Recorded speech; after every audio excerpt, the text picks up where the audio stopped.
Imagine que tu frappes à une porte avec l'espoir d'être accueilli avec tendresse, mais lorsqu'on t'ouvre, tu te rends compte qu'il n'y a ni enthousiasme ni chaleur, seulement une obligation forcée, une invitation faite par devoir, une conversation creuse, un café servi à la hâte. On ne te le dit pas, mais tu le ressens. Ta présence n'est plus la bienvenue comme elle l'était autrefois. La vérité est dure, mais nécessaire. Toutes les relations familiales ne résistent pas au passage du temps. Beaucoup de parents vieillissent en attendant un amour qui s'est éloigné, en justifiant l'indifférence par des excuses. Ils sont occupés, c'est normal, ce sont des jeunes. Je ne veux pas déranger. Mais jusqu'à quand vas-tu continuer à fermer les yeux? Si tu ressens que chaque visite est un rappel que tu es de trop, plus que tu n'es important, alors il est temps d'écouter ce que je vais te dire. Aujourd'hui, je vais te parler de ces personnes dont tu dois t'éloigner, même si elles partagent ton sang. Je vais t'expliquer pourquoi insister à maintenir certains liens peut être plus destructeur que la solitude, et comment la distance, même si elle fait mal, est parfois le seul chemin vers le respect et la dignité. La dernière réflexion de cette vidéo pourrait changer complètement ta façon de voir ta place dans la vie des autres. Je m'appelle Gabriel, et si tu as déjà ressenti que tu donnes plus que tu ne reçois, reste jusqu'à la fin. Ce message est pour toi. Si quelqu'un te demandait de donner tout ce que tu as au nom de l'amour, le ferais-tu sans réfléchir? Probablement oui, parce qu'on nous a appris cela. À nous donner sans compter, à nous sacrifier sans rien attendre en retour, à croire que le véritable amour n'exige aucune réciprocité. Mais dis-moi, que se passe-t-il quand cet amour devient une dette impossible à rembourser, quand tout donner ne te laisse que le vide? La piège de l'amour inconditionnel est dangereux parce qu'il nous fait croire que nous devons tout supporter au nom des liens familiaux. Combien de parents ont supporté l'oubli, l'indifférence, voire le mépris en s'accrochant à cette idée « ce sont mes enfants, pour eux, je ferai n'importe quoi ». Et les années passent. Ils justifient chaque affront, minimisent chaque manque de respect, s'accrochent à un amour qui n'est plus rendu avec la même force. Le pire, c'est qu'ils ne réalisent pas qu'à force d'insister aveuglément, ils finissent par perdre ce qui leur reste, leur propre dignité. Imagine un jardin abandonné. Pendant des années, quelqu'un l'a arrosé avec soin, lui a donné de l'ombre pendant les jours de chaleur, l'a protégé du froid. Mais avec le temps, les racines de ces arbres ont grandi sans contrôle, au point de fissurer la terre et soulever les fondations de la maison même qui les abritait. Ce qui avait commencé comme un acte d'amour est devenu une menace pour son propre foyer. Il en est de même avec l'amour mal compris. Quand tu donnes sans limite, sans exiger le respect, sans poser de frontières, tu finis par permettre qu'on te repousse, qu'on te traite comme un vieux meuble qui gêne plus qu'il n'aide. Marc Aurèle écrivait dans ses méditations que la vie ne consiste pas à mesurer combien tu donnes aux autres, mais combien tu arrives à préserver de toi-même dans le processus. Aimer, ce n'est pas s'effacer dans la vie des autres, jusqu'à ne devenir qu'un souvenir gênant. Aimer, ce n'est pas accepter l'ingratitude avec un sourire triste, ni se résigner à n'être plus que l'ombre de ce que l'on était. Aimer vraiment, aimer avec sagesse, c'est savoir jusqu'où donner sans se trahir soi-même. Peut-être as-tu déjà ressenti cela. Tu rends visite à tes enfants et au lieu de joie, tu trouves la distraction. Ils t'accueillent avec une étreinte rapide, mais regardent leur montre pendant que tu parles. Ils te disent « appelle-nous quand tu veux », mais leurs réponses deviennent de plus en plus courtes, de plus en plus distantes. Et toi, tu es toujours là, à espérer qu'ils changent, qu'ils se souviennent, qu'ils te redonnent la place que tu occupais dans leur vie. Mais tu ne te rends pas compte qu'insister ne les fera pas te valoriser davantage. Cela leur enseignera seulement que tu seras toujours disponible, peu importe à quel point ils t'ignorent. Aujourd'hui, je vais te dire quelque chose qui va peut-être te faire mal, mais que tu dois entendre. Ton amour ne peut pas être une excuse pour permettre qu'on t'efface. Si chaque visite devient une humiliation silencieuse, si chaque rencontre te laisse le cœur encore plus lourd, tu n'es pas obligé de continuer. Ne confonds pas patience et résignation. Ne t'accroche pas à une porte qui se ferme chaque fois que tu arrives. L'amour véritable ne se mendie pas. Si tu dois supplier pour l'obtenir, alors ce n'est plus de l'amour, c'est de l'habitude, c'est la peur d'accepter que la vie continue, même si cela fait mal. Je vais maintenant te parler d'une vérité encore plus dure. Quand tu apprends à lâcher prise, à prendre de la distance, à cesser de frapper à des portes qui ne s'ouvrent plus, tu commences à retrouver quelque chose que tu croyais perdu. Tu recommences à te retrouver toi-même, à voir que tu as encore une place dans ce monde, au-delà des liens que tu pensais indestructibles. Car au final, la véritable épreuve de l'amour n'est pas de savoir combien tu donnes, mais ce que tu es prêt à perdre pour ne pas te perdre toi-même. On t'a dit que la famille sera toujours là, que le lien du sang est sacré, que le respect vient avec les années. Mais la réalité est tout autre. Il y a des pères et des mères qui ont tout donné pour leurs enfants et qui se retrouvent aujourd'hui à frapper à une porte qui ne s'ouvre presque plus. Ils s'accrochent à l'idée que l'amour justifie tout, même lorsque le traitement qu'ils reçoivent les fait douter de leur propre valeur. Nous arrivons maintenant au deuxième point clé de cette vidéo. Le sang ne garantit pas le respect.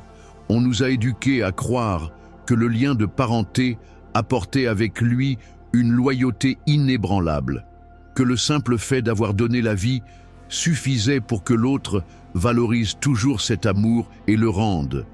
Mais si l'on observe la réalité, on voit quelque chose de très différent. Il y a des enfants qui s'éloignent sans explication, qui oublient les dates importantes, qui traitent leurs parents comme une obligation gênante. Et pourtant, beaucoup continuent de les excuser, croyant qu'avec de la patience, plus d'appels, plus d'efforts, tout redeviendra comme avant. Marc Aurèle le disait clairement. Ne perds pas ton temps à discuter sur la manière d'être un homme bon. Sois-le.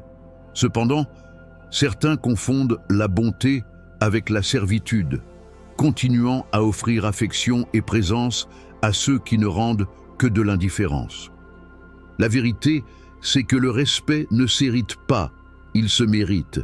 Et si tu ne le reçois pas, ce n'est pas parce que tu vaux moins, mais parce qu'il y a des gens qui n'ont jamais appris à le donner.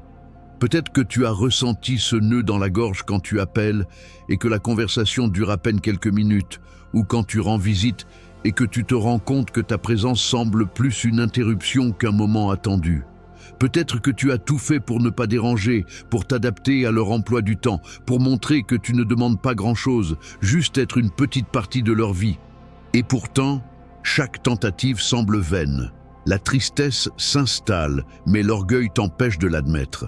Tu es devenu quelqu'un qui attend les miettes d'un amour qui ne coule plus naturellement. Le problème, c'est que souvent, on croit qu'insister est la solution, qu'avec plus de patience, plus de compréhension, moins de conflits, tout s'améliorera. Mais la vérité, c'est que la dignité ne se négocie pas.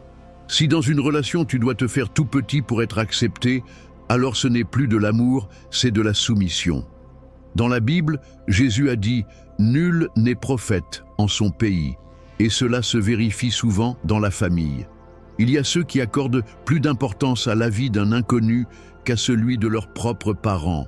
Il y a ceux qui traitent n'importe qui avec courtoisie et gentillesse, mais s'impatientent dès que tu parles, se distraient quand tu partages une histoire, t'interrompent comme si ta voix n'avait aucune importance.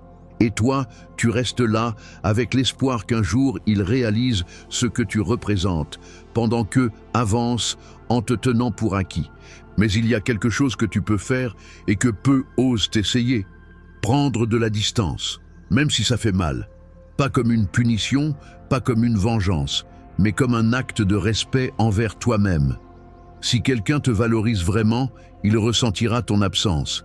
Sinon, son indifférence confirmera ce que tu soupçonnais déjà. Mais au moins, tu cesseras de t'épuiser, d'attendre ce qui ne viendra peut-être jamais. Le stoïcisme nous enseigne que nous ne pouvons pas contrôler les actions des autres, seulement notre réaction face à elles. Et là est ton choix. Continuer à attendre. Continuer à excuser. Continuer à donner sans jamais recevoir. Ou commencer à réclamer ta place. À exiger le respect que tu mérites. même si cela signifie t'éloigner de ceux qui ne savent pas te valoriser. Parce qu'au final, l'amour de soi est aussi une forme d'amour, et à ce stade de ta vie, tu ne peux plus te permettre de le gaspiller auprès de ceux qui ne le reconnaissent pas.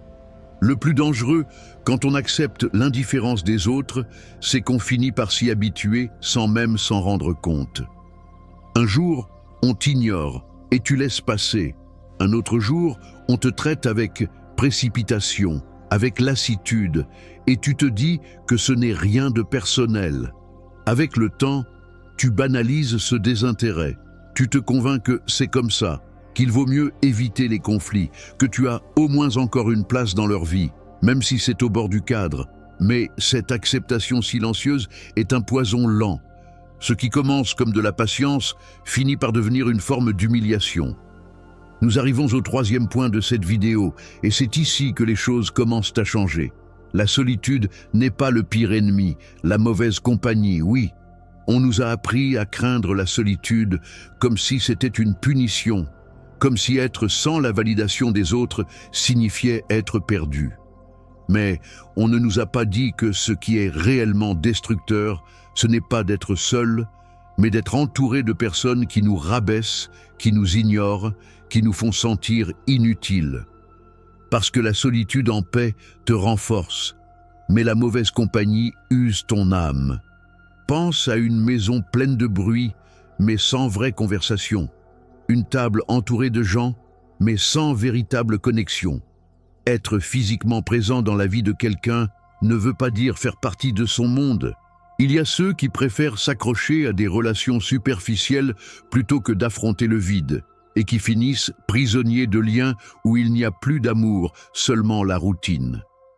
Des années passent, où ils rendent visite à leurs enfants par devoir, pas par envie. Ils s'assoient dans des salons où personne ne les écoute. Ils assistent à des réunions où leur présence est plus une formalité qu'un vrai choix. Et le pire, c'est que, par peur d'être seuls, ils répètent ce cycle, convaincus que n'importe quelle compagnie vaut mieux que l'absence de compagnie. Mais il existe une stratégie qui peut tout changer. Apprendre à apprécier ta propre présence avant de demander aux autres de l'apprécier. Sénèque disait que l'homme sage est celui qui se suffit à lui-même, mais qui sait profiter de la compagnie lorsqu'elle est authentique. La clé, ce n'est pas de chercher désespérément à être aimé, mais de construire une vie où la compagnie est un plus, et non un besoin vital. Si, à chaque fois que tu rends visite à quelqu'un, tu te sens plus mal en repartant, si chaque conversation avec certains membres de ta famille te laisse un goût amer, demande-toi si cela vaut vraiment la peine de continuer à forcer ces liens. Il ne s'agit pas de couper les ponts de façon impulsive, mais de reconnaître où tu es valorisé et où l'on te tolère simplement par obligation. Il y a une grande différence entre quelqu'un qui t'inclut par amour et quelqu'un qui te supporte par devoir. Si un enfant te voit comme un fardeau, si un ami n'apparaît que lorsqu'il a besoin de toi, si lors d'une réunion familiale, tu sens que ta voix n'a pas de place, que gagnes-tu à t'accrocher à ces relations? Tu n'as pas besoin d'être entouré physiquement, tu as besoin de liens sincères. Et pour cela, il faut d'abord apprendre à être bien avec toi-même. Investis du temps dans des activités qui te nourrissent, dans des lieux où tu es bien accueilli, dans des relations qui apportent au lieu de prendre. Ce n'est pas de l'isolement, c'est de la sélection. Et ici, j'aimerais te poser une question. Préfères-tu une vie entourée de personnes qui t'ignorent ou une vie où c'est toi qui choisis avec qui partager ton temps? La réponse se trouve dans tes actions, pas dans tes mots. Si jusqu'à présent tu as l'impression que cette vidéo met des mots sur ce que tu ressens depuis longtemps, abonne-toi et mets un j'aime pour que ce message atteigne plus de personnes qui en ont besoin. Dis-moi dans les commentaires, de quel pays m'écoutes-tu? Et écris cette phrase pour affirmer ta décision. Ma compagnie a de la valeur, parce que ce qui vient dans les prochaines minutes pourrait complètement changer ta manière de voir les relations à cette étape de ta vie. Passer du temps en solitude n'est pas la même chose qu'être seul. La différence, c'est la paix avec laquelle tu vis chaque moment. Si tu apprends à apprécier ta propre compagnie, le silence devient un refuge, un espace de croissance. Mais si tu continues à chercher la validation de personnes qui ne te reçoivent que par obligation, alors chaque visite, chaque appel sans enthousiasme, chaque rencontre remplie d'indifférence ne fait que renforcer l'idée que ton temps et ta présence n'ont pas de valeur. Et c'est là que beaucoup tombent dans le piège suivant. Le coût caché du fait de rester toujours disponible. Nous arrivons au 4e point de cette vidéo, et c'est ici que la vérité commence à déranger. On nous a appris que rester présent pour nos enfants et notre famille est une preuve d'amour, que nous devons toujours être les premiers à appeler, à aider, à être là quand ils ont besoin de nous, peu importe si ce geste n'est jamais rendu. Mais il y a quelque chose que peu de gens osent dire. Chaque fois que tu te proposes sans qu'on te le demande, chaque fois que tu insistes pour faire partie de la vie de quelqu'un qui ne fait aucun effort pour t'inclure, tu perds un peu de ta dignité. Et le pire, c'est que tu ne t'en rends même pas compte. Il y a des parents qui passent les dernières années de leur vie à attendre une invitation qui n'arrive jamais, à rendre des services que personne ne remercie, à adapter leur temps et leurs projets selon la disponibilité des autres. Ils restent à la maison, l'oreille tendue vers le téléphone, prêts à accourir si leurs enfants ont besoin de quelque chose, croyant qu'ainsi, ils restent importants. Mais la vérité, c'est que l'amour ne se mesure pas à la disponibilité. Si tu dois toujours être à portée de main, sacrifiant ta propre vie dans l'espoir de recevoir quelque chose en retour, alors ce n'est pas de l'amour, c'est de la dépendance émotionnelle déguisée en dévouement. Sénèque disait « La vie est trop courte pour la gaspiller à attendre ce qui ne viendra jamais ». Et c'est exactement ce que beaucoup font. Ils gaspillent leur jour à attendre des signes d'affection, laissant les autres dicter leur emploi du temps, se contentant de miettes d'attention reçues de temps à autre. Mais il y a quelque chose d'encore plus destructeur. Quand tu t'habitues à toujours être disponible, les autres s'habituent aussi à ne plus te valoriser. Tu deviens l'option de secours, le plan B, la personne qui dit toujours oui, peu importe combien de fois on lui a dit non. Le problème d'être toujours disponible pour ceux qui ne te cherchent pas, c'est que cela t'empêche de construire quelque chose de meilleur.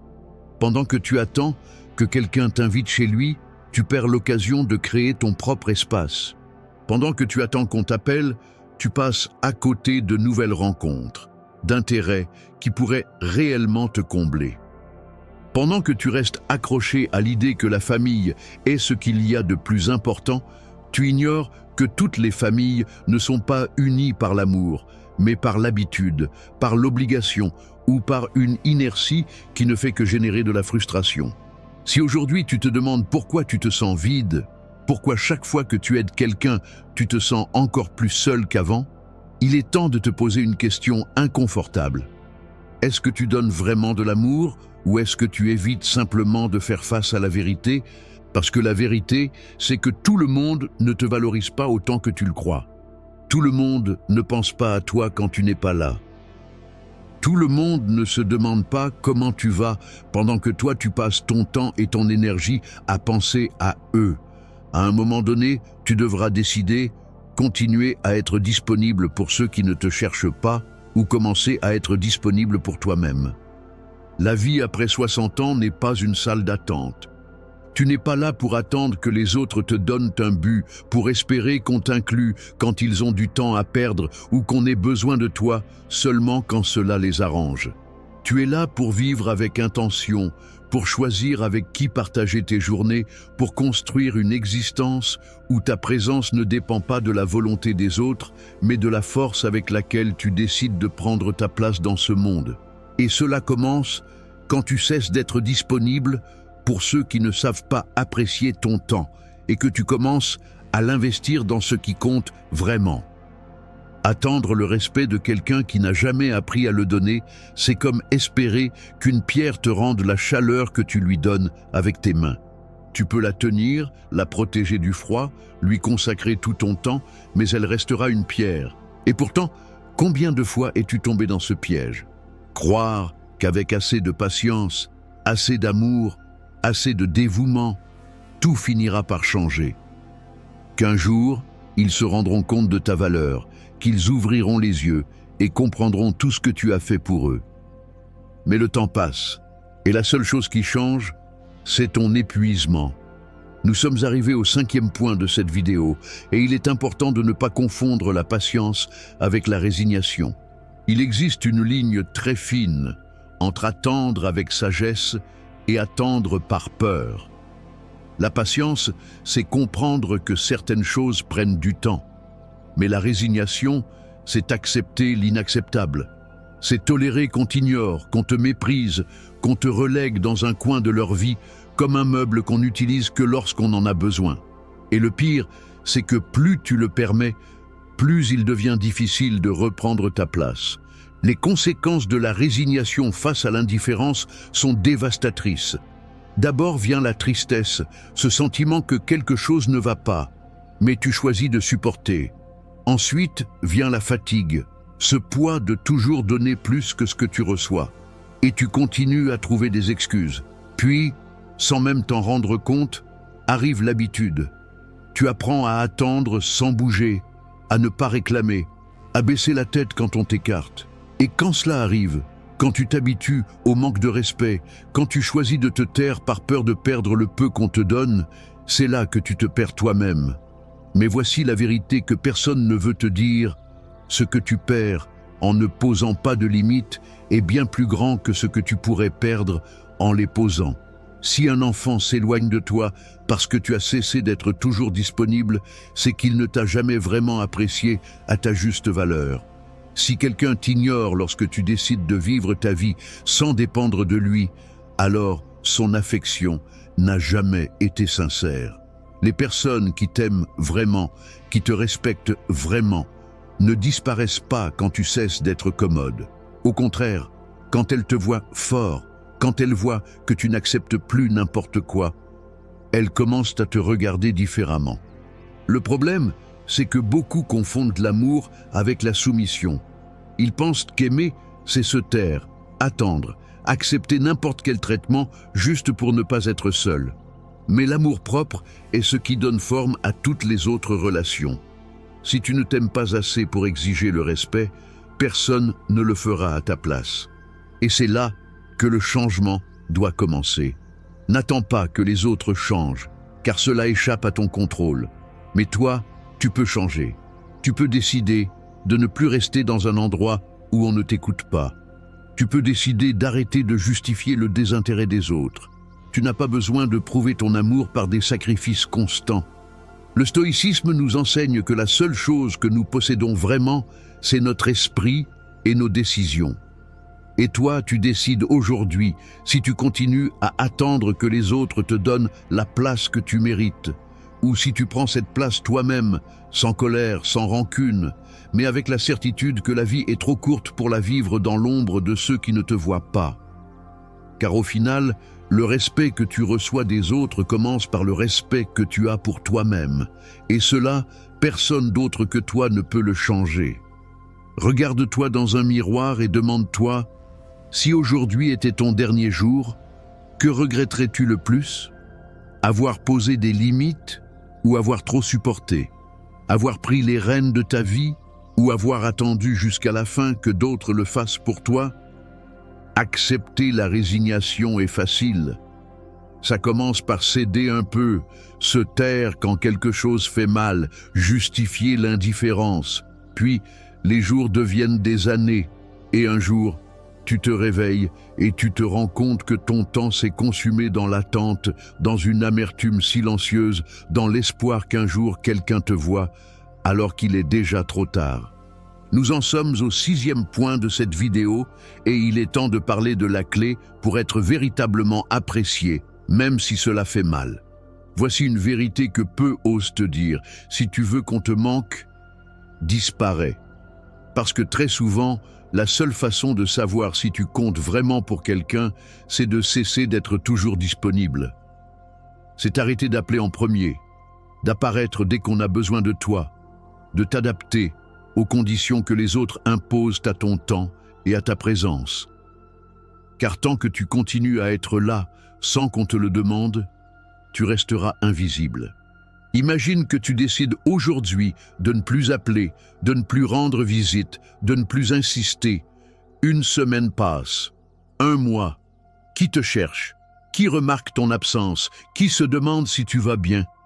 La réponse peut faire mal, parce que tu découvriras peut-être que beaucoup ne te gardent dans leur vie que parce que tu es facile à trouver, parce que cela ne leur coûte rien de t'avoir là, comme un meuble qu'on ne bouge jamais. Mais cette vérité, aussi douloureuse soit-elle, est aussi une libération. Elle te montre clairement qui te valorise vraiment et qui ne te voit que comme un soutien émotionnel pratique.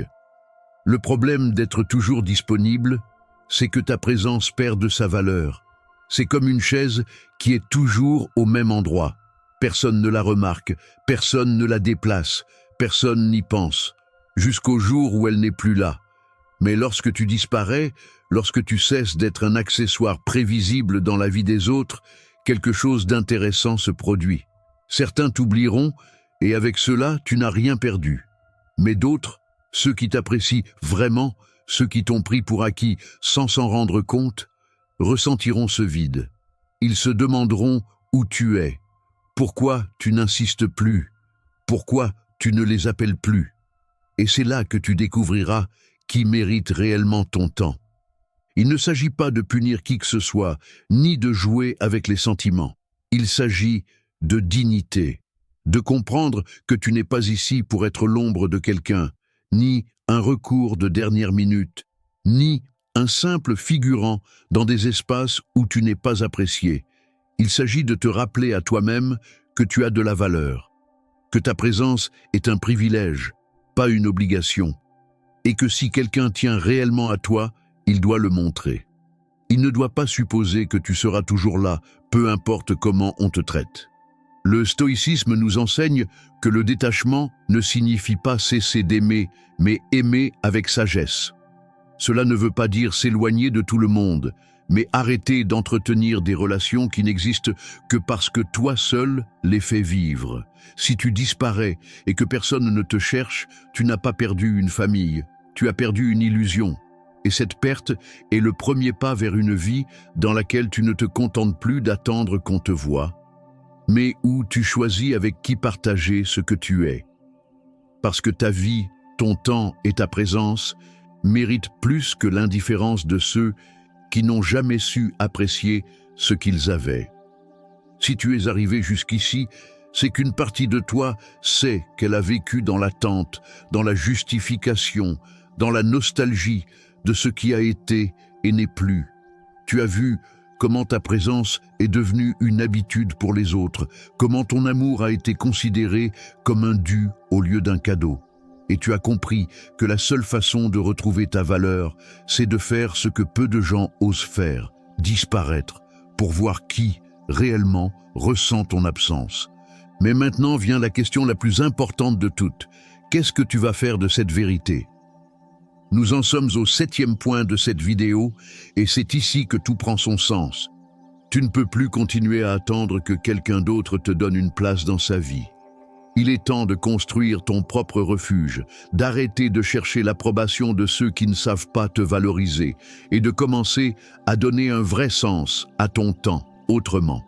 Parce que si tu continues d'attendre que les autres changent, qu'ils se rendent compte de ta valeur, qu'ils s'éveillent enfin, alors tu es en train de livrer ce que tu as de plus précieux, ta vie. Pense à ceci.